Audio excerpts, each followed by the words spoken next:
오늘 말씀의 제목은 마태복음 광야에서 울리는 소리, 마태복음 광야에서 울리는 소리라고 하는 제목입니다. 들어가는 말로요.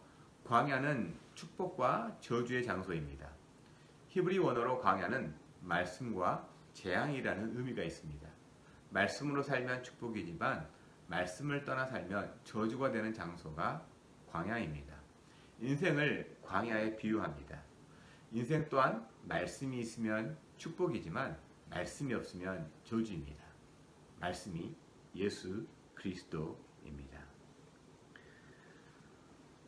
오늘은 이제 우리가 예배당에서 모여서 예배하기로 한 날인데요. 어떻게 될지 모르겠습니다. 1시 반에 예배를 하게 될 텐데 또 어떻게 될지 모르겠네요. 몇 분이나 오실지 잘 모르겠습니다. 여러분 같이 기도해 주시고요. 아무튼 참 다시 모여서 예배한다니까 마음이 설레기도 하고 조금은 약간 이렇게 불안한 마음도 있습니다. 아무튼 솔직한 마음이고요. 현재 우리가 살고 있는 지난 20세기와 21세기에서 작년과 올해 인류의 삶이 전혀 다른 방향으로 흘러가는 것을 경험한 적이 없습니다. 지난 100여 년 동안 작년과 올해와 같은 삶을 인류가 살아낸 적이 없죠. 물론 지난 세기에 큰 전쟁을 2번 치러낸 20세기가 있습니다. 하지만 이것은 전 세계, 전 지구적인 차원이라기보다는 대략 한 북반구에 한정된다고 할 수 있죠. 유럽과 이 동남아시아, 일부 아프리카에 국한되었을 뿐입니다. 우리 눈에 보이지 않는 이 작은 바이러스로 인해서 일상이 제한을 받고 지금까지 일하던 환경에서 전혀 색다른 환경으로 바뀌고 있는 현실 앞에 많은 미래학자들은 코로나 이후의 삶을 예측하면서 여러 가지 책을 내놓고 있습니다. 여러분 이게 무슨 의미일까요? 삶의 환경과 살아가는 삶의 방식이 전환이 된다는 겁니다. 여기에 적응하지 못하면 시대에 뒤처진다는 것이죠. 그러니까 빨리 생각을 바꾸고 삶의 방향과 태도를 전환하라는 메시지가 대부분이에요. 코로나19 이후에 우리 삶이 어떻게 바뀔 것인가에 대해서 예측하는 대부분의 책들의 주요 골자는 분명히 바뀐다.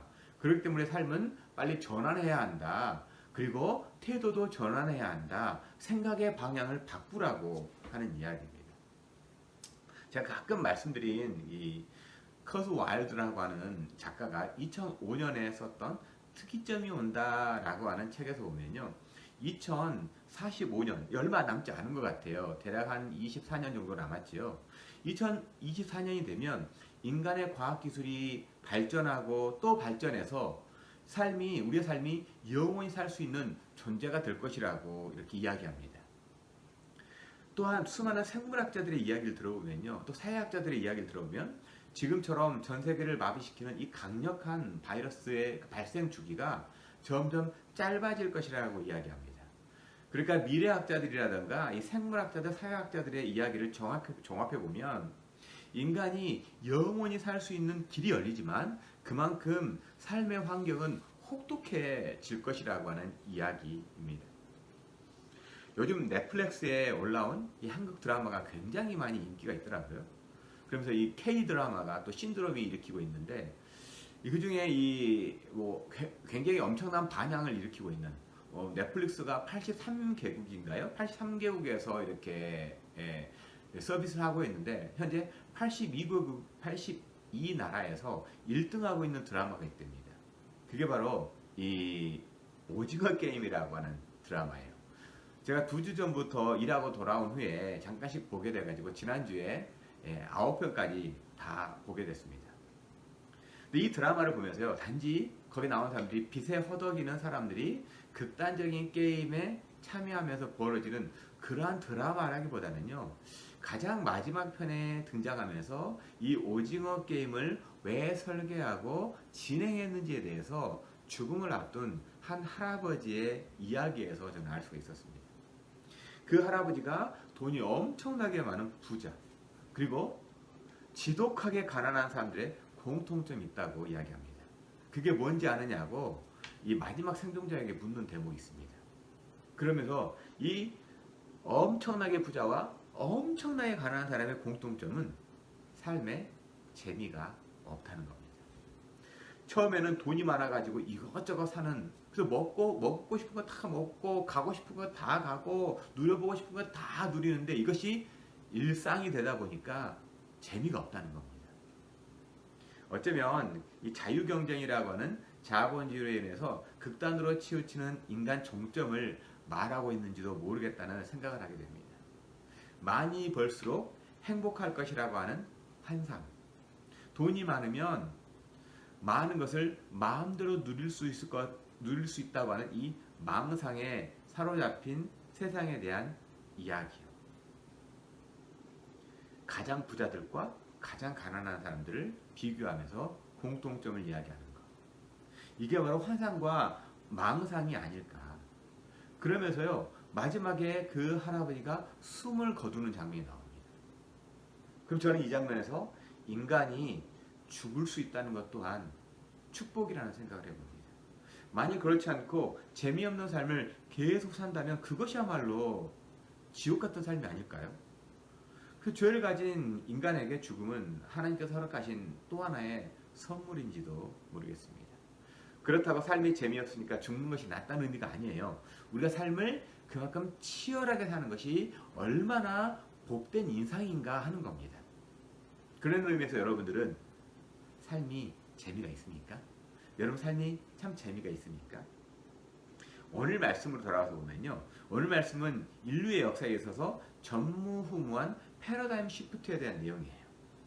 코로나19 이후에 삶이 어떻게 바뀔까? 삶이 어떻게 변화될까? 삶이 어떻게 전환할까에 대한 이야기가 현재 많은 그 책들의 이 화두라면 인류의 역사의 전체를 놓고 봤을 때 오늘 내용이 패러다임 시프트에 대한 내용이라는 겁니다.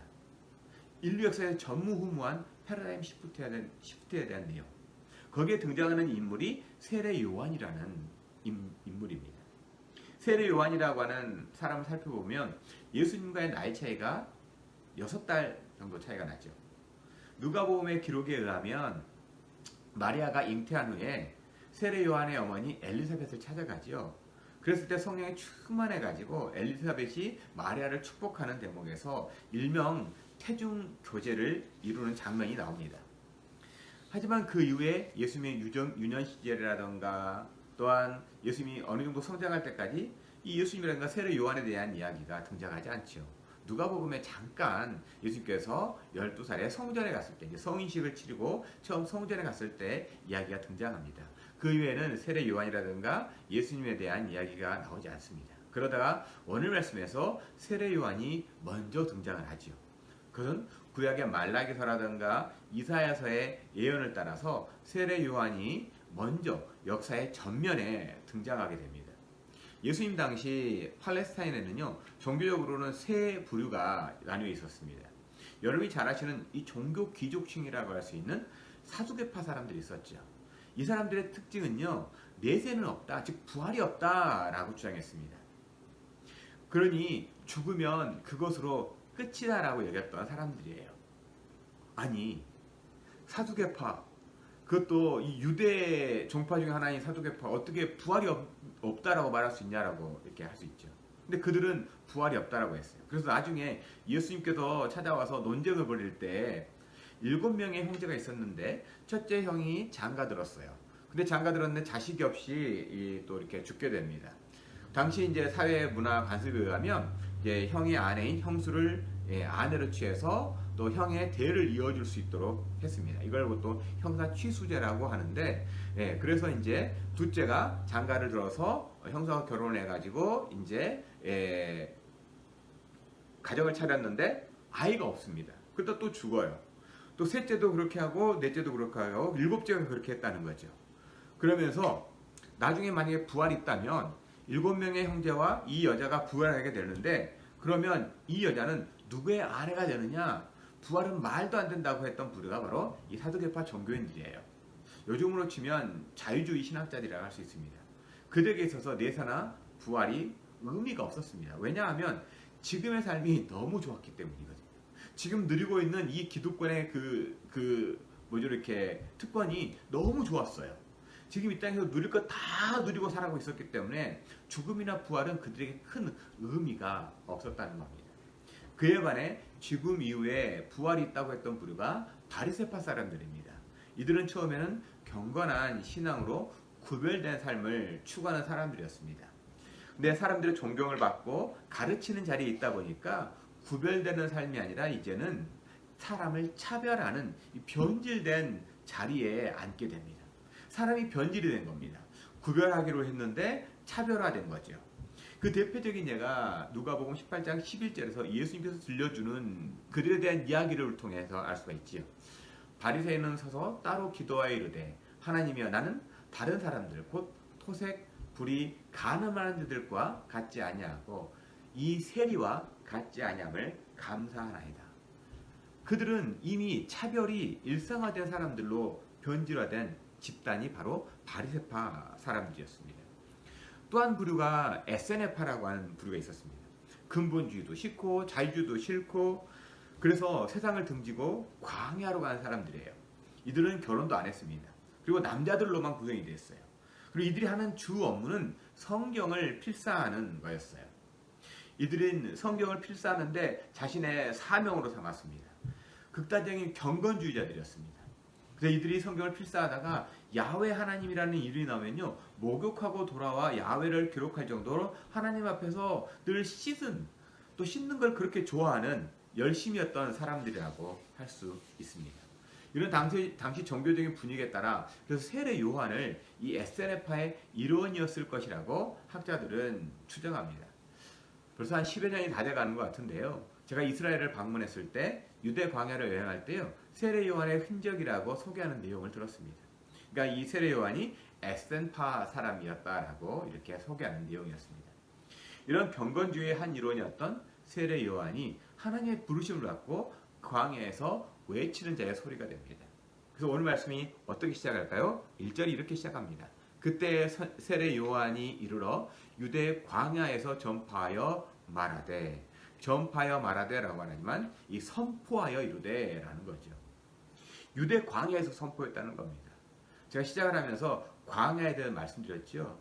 광야를 히브리어로 미드바르라고 합니다. 이 미드바르 말씀이라고 하는 이 다바르에서 온 단어가 광야입니다. 히브리 사람들이요 애굽에서 나온 후에 제일 먼저 들어간 곳이 광야이죠. 그래서 광야의 또 다른 의미는 사람이 거주할 수 없는 장소라는 뜻을 가지고 있습니다. 하나님은 사람이 거주할 수 없는 장소로 히브리 사람들을 인도하셨어요. 왜 히브리 사람들을 광야로 인도하셨을까요? 광야는 삶의 목적지가 아니라 하나의 과정이라는 것을 알려주기 위함입니다. 우리 삶이 광야와 같다고 하지 않습니까?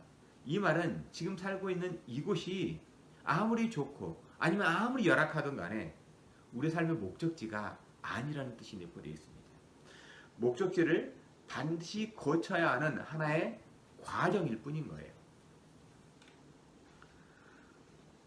그렇다면 이 과정에 대해서 우리는 어떤 태도를 가져야 되는 걸까요? 우리는 과연 어떠한 태도로 이 광야 같은 삶을 임해야 하는 걸까요? 제가 이 광야를 묵상하면서 거기서 이제 먹던 음식이 이 히브리 사람들이 광야에 나와서 먹던 대표적인 음식이 만나 아닙니까? 만나. 여러분 만나가 무슨 뜻이죠? 만나? What is this? 이것이 무엇이냐입니다. 이 광야와 나바라고 하는 말씀을 묵상하면서 갑자기 드는 생각이 만나였어요. 이 만나를 대하는 우리의 태도가 바로 우리의 신앙이 아닐까? 성도로서의 삶이 아닐까라는 생각이요. 그러니까 말씀을 대하는 태도가 이것이 무엇일까요? 하나님께서 우리에게 내려주시는 일용할 양식이라고 하는 매일 먹는 하나님의 말씀, 이걸 향해 하나님 이건 무슨 말씀입니까? 이것이 무엇입니까? 하고 하는 질문이냐, 아니면 이게 뭐야? 이게 뭐야? 하는 불만스러운 태도냐 하는 거예요. What is this냐? What is this? 이 극단적인 뉘앙스의 차이를 아시겠어요? 사실 만나는요, 그리 만나는 음식이 아니에요. 매일매일 삶에서 살 수 있도록 베푸신 하나님의 은혜인 겁니다. 이 은혜에 대해 말씀을 곰곰이 씹으며 살아가는 사람이냐, 아니면 이게 뭐야? 라고 불만과 불평으로 대하는 사람이냐로 나뉘게 되더라는 겁니다. 그래서 마치 만나를 매일 베푸신 것처럼요. 여러분 앞에 놓인 오늘 하루, 오늘 한 주간의 삶 앞에서 하나님 오늘 제게 주신 말씀이 무엇입니까? 이 말씀의 의미가 무엇입니까? 라고 묻고 계십니까? 아니면 이게 뭐야? 라고 오늘 하루 한 주를 대하고 계십니까? 근데 세례 요한 당시에 하나님의 백성이라고 말하는 이스라엘이요. 이게 뭐야? 라는 태도로 삶을 살았다는 거예요. 메시아를 대망하고 구원자를 기다린다고 하지만 그들의 삶은 이방인들이나 그리 차이가 없는 사람들이었어요. 그래서 이러한 하나님의 백성이라고 말은 하지만 전혀 하나님 백성답게 살지 못하는 사람들을 향해 세례 요한이 선포하는 것이 뭘까요? 바로 2절 말씀이죠. 회개하라, 천국이 가까이 왔느니라 하였으니. 회개하라는 겁니다. 왜 회개해야 한다고 하죠? 천국이 가까이 왔기 때문이라는 겁니다. 가까이 왔다라는 건 앞으로 올 것이다라는 의미보다는요. 원어적인 의미는 이미 왔다라는 거예요. 천국이 도래했다. 예수님께서 너 나중에 제일 먼저 광야 시험을 받고 나온 후에 제일 먼저 하신 말씀이 회개하라, 천국이 가까이 왔다라는 말씀 아닙니까? 동일한 말이죠. 거기서도 동일하게 천국이 이미 임했다라는 거예요. 과거형으로 돼 있어요. 부정형 과거형으로 되어 있습니다. 그러니까 언젠가 우리가 알지 못한 사이에 천국은 이미 도래했다라는 말이에요. 거기에 회개하라는 거예요. 그러니까 회개해야 한다라는 거예요. 이 회개하라는 이 말에 대해 내가 어떻게 반응하는가에 대해서 깊은 묵상이 있었습니다. 광야에 대해 묵상이 있었고 회개하라는 말에 대한 묵상을 해봤습니다. 여러분에게 누군가 여러분에게 회개하세요 라고 말하면 여러분 어떠실 것 같아요? 감히 네가 뭔데 회개하라 말아요? 라고 반응하시겠습니까? 아니면 난 이미 회개한 사람이야. 뭘 더 회개하라는 거야? 라고 반응하시겠습니까? 아니면 무엇을 회개하라는 말이죠? 라고 하시겠습니까? 종종 우리 그리스도인의 구원 교리 중에 우리가 한번 회심함으로 평생 회개할 필요가 없다고 말하는 부류들이 있습니다. 이미 예수님께서 십자가에서 우리 죄를 용서하셨기 때문에 죄를 회개할 필요가 없다고, 그래서 기도도 할 필요도 없다고 말하는 극단적인 부류가 한국에 있죠. 이 구원파라고 하는 부류입니다. 근데 잘 생각해 보면요. 이런 구원파 교리와 같은 내용을 전하는 교회도 굉장히 많습니다.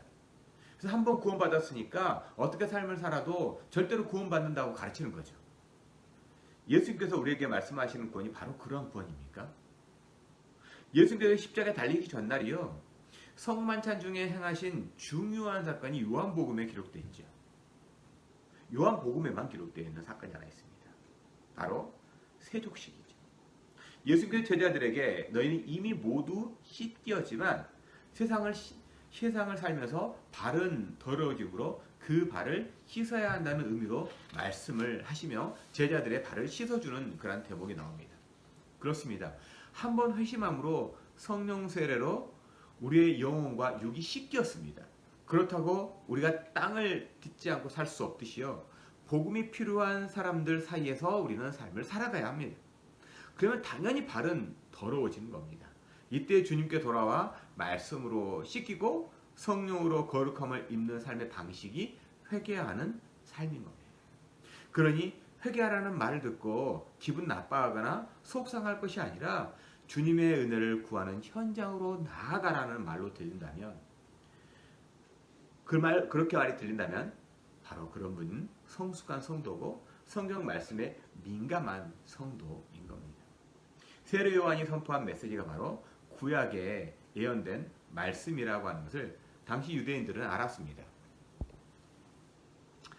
이사야 선지자가 이미 800여 년 전에 예언을 하고 있는 이 광야에 외치는 자의 소리로 들었다는 것을 오늘 말씀 3절은 증거하죠. 3절 보면 그는 선지자 이사야를 통하여 말씀하신 자라 일렀으되 광야에 외치는 자의 소리가 있어 이르되 너희는 주의 길을 준비하라 그가 오실 길을 곧게 하라 하였느니라. 광야에 외치는 자의 소리로서 세례 요한 자신의 사명이 무엇임을 또한 선포하고 있습니까? 주의 길을 준비하는 자, 메시아가 오실 길을 곧게 하는 자로서의 사명인 겁니다. 세례 요한은 알았어요. 자신이 주인공이 아니라는 사실을요. 우리는 종종 신앙생활하면서요. 자신이 리더라고 생각할 때가 굉장히 많아요. 이것 또한 한국교회의 아픔 중에 하나가 아닐까 합니다. 제자훈련, 지도자 과정이라는 이름으로 수많은 훈련을 통해 어마어마한 리더들을 양산했지만 다시 오실 주님을 맞이하는 삶에 대해서는 참으로 약하다는 생각을 하게 됩니다. 제자훈련, 리더훈련을 한다고 했지만 정말 누구의 제자인지 누구를 위한 리더일까? 어쩌면 가장 기본적인 상식조차 갖추지 못한 사람들로 취급받는 현실에서 과연 다시 오실 주님을 맞이하는 삶이라고 우리가 할 수 있을까? 교회라고 하면 혀를 내두르는 사람들이 훨씬 많은 것이 코로나19를 겪으면서 더 많아지고 있다는 건 현실이잖아요. 교회 하면 고개를 좌우로 흔들잖아요. 혀를 내두르는 훨씬 더 많아지고 있다는 거죠. 예전 같으면 자신이 믿는 사람이에요 하면 어느 정도 신뢰와 기대가 있었는데 요즘 믿는 사람은요 도대체 뭘 믿는지 모르는 사람으로 전락해버려요. 안 믿는 사람이나 안 믿는 사람이나 차이가 없는 것 아닐까요? 아니 교회에서 직분을 받았다고 하는 사람이나 세상을 살아가는 사람이나 삶의 목적과 목표가 무엇이 다릅니까? 더 좋은 차, 더 큰 집, 더 좋은 직장을 구하고 찾고 두드리는 것이 일상 아닙니까? 도대체 어떤 구별된 삶이 있습니까? 그래서 우리는 어떤 구별된 삶이 있습니까? 세례 요한을 한번 보실까요? 4절. 이 요한은 낙타 털옷을 입고 허리에 가죽띠를 띠고 음식은 메뚜기와 석청이었더라. 지금 우리 삶의 기준으로 보면 낙타 털옷을 입었다. 거기다가 1kg에 몇백 꿀.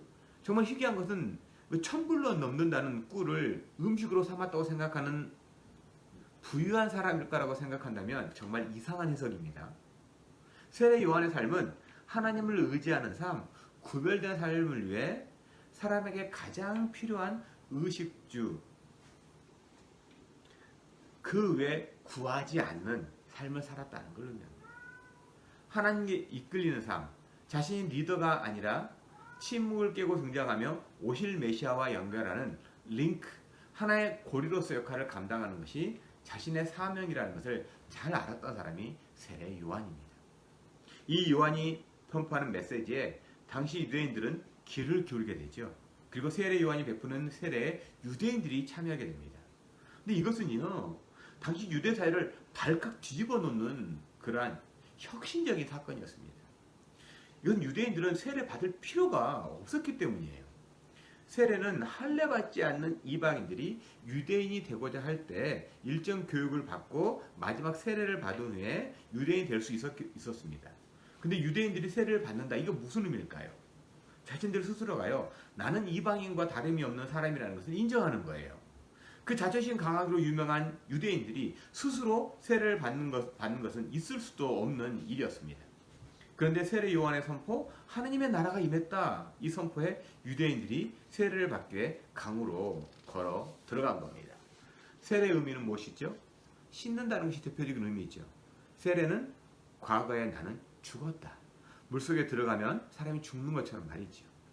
이전에 나는 죽었다는 것을 의미합니다. 또한 물속에서 나온 것은 삶을 뜻합니다. 그래서 당시 세례는요, 흐르는 물속에서 한쪽으로 들어갔다가 그리고 다른 쪽으로 나왔습니다. 즉 다시는 이전과 같은 삶을 살지 않겠다. I'll never be the same. 나는 더 이상 동일한 삶을 살지 않겠다라고 하는 의미가 다른 곳으로 나가는 거예요. 유대인들의 이 세례를 받는다는 소식이 예루살렘에 퍼졌어요. 이로 인해서 당시 종교 지도자였던 바리새인과 사두개인이 이 광경을 보기 위해 세례 요한을 찾아온 겁니다. 이때 요한이 듣게도 엄청난 욕설을 퍼붓고 있습니다. 우리말에는 굉장히 이렇게 독사의 자식들하고 기록되어 있지만 이건 엄청난 욕이거든요. 굉장한 욕설을 퍼붓고 있는 내용이 7절부터 9절 말씀 아닙니까? 세례 요한이 많은 바리새인들과 사두개인들이 세례 베푸는 대로 오는 것을 보고 이르되 독사의 자식들아, 누가 너희를 가르쳐 임박한 진노를 피하라 하더냐? 그러므로 회개에 합당한 열매를 맺고 속으로 아브라함이 우리의 조상이라고 생각하지 말라. 내가 너희에게 이르노니 하나님이 능히 이 돌들로도 아브라함의 자손이 되게 하시리라. 너희도 세례받고 임박한 진노를 피해보려고 하겠다고? 회개했으면 그에 합당한 삶을 살아야지. 무슨 요식행위로 세례를 받는 것, 그건 중요한 거 아니다. 더군다나 너희들이 모태신앙이라고? 무슨 신앙이냐 그게. 응? 그것이 무슨 신앙이냐. 족보에도 없는 이 모태신앙 들먹이지 말라는 겁니다. 세례 요한으로부터 들려오는 말씀은 무서운 심판에 대한 메시지였어요. 근데 이때 예수님께서 세례를 받기 위해 요한에게 나갑니다. 요한이 어떻게 반응하죠? 14절 말씀에 보면 요한이 말려 이르되 내가 당신에게 세례를 받아야 할 터인데 당신이 내게로 오시나이까. 그때 예수님께서 세례 요한에게 이야기합니다. 예수님께서 대답하여 이르시되 이제 허락하라. 우리가 이와 같이 하여 모든 의를 이루는 것이 합당하니라 하시니 이에 요한이 허락하느니라. 우리가 이같이 하여 모든 의를 이루는 것이 합당하니라. 예수님께서 세례받는 것이 모든 의를 이루는 것이라는 거예요. 어떤 의이길래 죄가 없는 예수님께서 세례받는 것이 합당하냐는 겁니다. 세례는 죄를 씻는 일종의 은혜의 장치이죠. 근데 죄가 없으면 씻을 필요가 없잖아요. 하지만 예수님께서 세례를 받기로 작정하신 거예요. 이게 무슨 의미일까요? 예수께서 세례를 받기로 작정하셨다. 이게 무슨 의미냐고요. 모든 의를 이루기 위해 모든 인류의 죄를 뒤집어 쓰시겠다는 거예요. 예수님께서 공생애를 시작하시며 제일 처음에 하신 액션이 죄를 다 뒤집어 쓰시겠다는 결단인 겁니다. 왜 죄를 다 뒤집어 쓰셔야 했던 걸까요? 이 대목에서 우리는 예수님의 십자가를 바라볼 수 있어야 합니다. 모든 우리의 죄를 뒤집어 쓰신 예수님께서 우리 죄를 씻어주신 현장이 바로 십자가이기 때문이죠. 그러니 예수님의 이 세례가 없다면 십자가는 있을 필요가 없는 겁니다. 예수님께서 철저히 사람의 몸을 입고 사람의 죄를 감당하시기 위해 세례를 받으신 것이지요. 그래서 우리가 세례를 받는 것은 세례 요한이 베푼 물세례의 의미가 아니라 요한에 의해 증거된 물과 성령으로 받는 세례를 상징하는 물세례인 겁니다. 그리스도인의 세례는 예수님께서 내 죄를 씻어주심을 뜻하지만 조금 더 깊이 본다면 내 죄를 뒤집어 쓰신 예수님 하나님께서 십자가에서 씻어주셨음을 믿음으로 받아들이는 거예요. 내 죄를 뒤집어 쓰신 예수님, 그리고 그 예수님이 십자가에 내 죄를 씻어주셨다는 걸 믿음으로 받아들이는 거죠. 이것은 우리의 이해의 영역이 아니에요. 이건 믿음의 영역입니다. 논리의 영역도 있지만요, 오히려 직관의 영역이 강합니다. 우리 삶의 머리로 이해한다고 그대로 사라지는 것도 아니고요, 그렇다고 이해 없는 삶을 추구하는 것도 아닙니다. 그것은 우리의 삶이 광야를 걷는 길과 같기 때문인지도 몰라요. 그 광야에서 세례 요한을 만나고 두려워 떨던 엘리야를 만나고 매일 불평하며 걷는 히브리 사람들을 만나게 되죠. 하지만 우리가 만날 분은요, 광야에 서 계시는 예수님을 만나야 한다는 겁니다. 내가 생명의 떡이다. 내가 길이요 진리요 생명이다. 내가 주는 물은 영원히 목마르지 아니한다고 하신 예수님을 만나야 광야와 같은 우리의 인생길을 갈 수 있고 삶의 의미를 찾을 수가 있습니다. 그래서 예수님을 만난 사람들이 모이는 공동체가 저는 링크교회가 되기를 간절히 기도합니다. 예수님을 아는 사람이 그리스도인이 아니에요. 예수님을 만난 사람이 그리스도인이고 예수 그리스도로 사는 사람이 성도입니다. 그럴 때 우리가 삶을 대하는 방식과 태도가 바뀌게 됩니다. 저는 이제 간단한 예화를 드리고 말씀 마치려고 합니다. 1728년 영국 옥스퍼드 대학교 안에 홀리 클럽이 조직되었다고 합니다. 멤버들은 아침 일찍 일어나서 긴 경건의 시간을 지키고 철저한 자기 훈련을 했습니다. 하루 종일 잠시도 허비하지 않고 저녁에는 일기를 쓰면서 자기 행동을 철저하게 성찰하고 회개했습니다. 매주일 성전식을 거행하고 매주 수요일과 금요일은 금식하고 토요일은 주일 준비로 거룩하게 지키면서 공부도 열심히 했습니다. 홀리클럽 멤버들은요, 이처럼 철저한 신앙생활을 했기 때문에 성경을 파먹는 벌레들, 성경의 고집쟁이들, 성례주의자들이라는 별명이 붙었습니다. 그런데 이들은 철저한 신앙생활을 하면서도 성경의 은혜라는 것을 깨닫지 못하고 영적인 만족이 없었습니다. 18세기 영국 부흥에 쓰임을 받았던 이 조지 웨필드라는 분도 홀리클럽의 멤버였지만 영적인 만족을 얻지 못해서 나무 밑에서 2시간 기도하면서 얼굴을 땅에 대고 엎드려 있기도 했지만 심판의 날에 대한 공포에 사로잡혀 있었다고 합니다.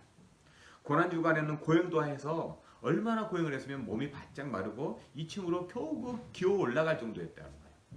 이러한 노력이 한계에 다다랐을 때 하나님께서 은혜 중에 자신을 계시하심으로 예수님을 만나게 됩니다. 그때서야 비로소 웨필드는 하나님께서 무거운 짐을 내려놓게 하시기를 기뻐하셨다. 나로 하여금 산 믿음으로 하나님의 귀하신 아들을 붙잡게 하셨습니다. 내게 양자의 영을 주셨고 영원한 구속의 날까지 도장을 찍어 주셨습니다. 라고 고백합니다.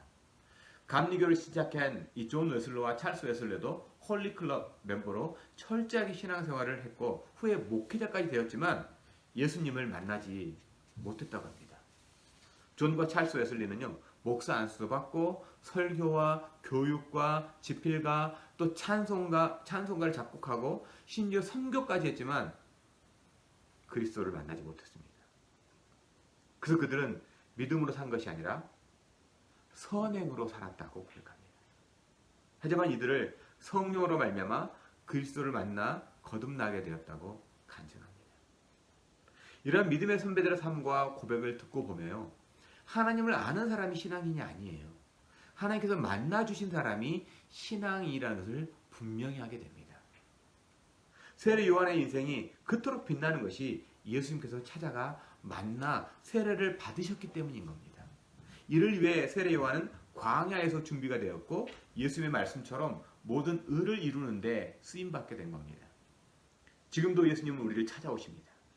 아무리 과학이 발전해서 영원히 살 수 있는 존재가 되었다고 할지라도 예수님을 만나지 못한다면 인생에 참된 재미가 없는 삶인 거죠. 인생에 참된 재미가 없는 오래 사는 삶이 무슨 의미가 있겠습니까? 그래서 여러분, 예수님께서 찾아가 만나주시기를 저는 간절히 축원합니다. 예수님께서 만나주셔야 우리는 성도가 되고 예수께서 만나주셔야 예배할 수 있는 예배자가 되는 겁니다. 여러분, 한 주간도 예수님을 사모하시고 나를 만나주신 예수님이라면 오늘 이 순간 나에게 주신 오늘 하루를 내가 감사함으로 은혜로 받아 정말 회개한 심령으로 삶을 살아내겠습니다. 이전과 다른 삶으로 오늘 하루를 받고 그 삶의 태도로 삶을 살아가겠습니다. 선행이 아니라 하나님의 나라를 위해서 주님의 선을 위해서 내 삶을 살아드리겠습니다 하는 고백을 담아 하루하루를 살기를 주님의 이름으로 간절히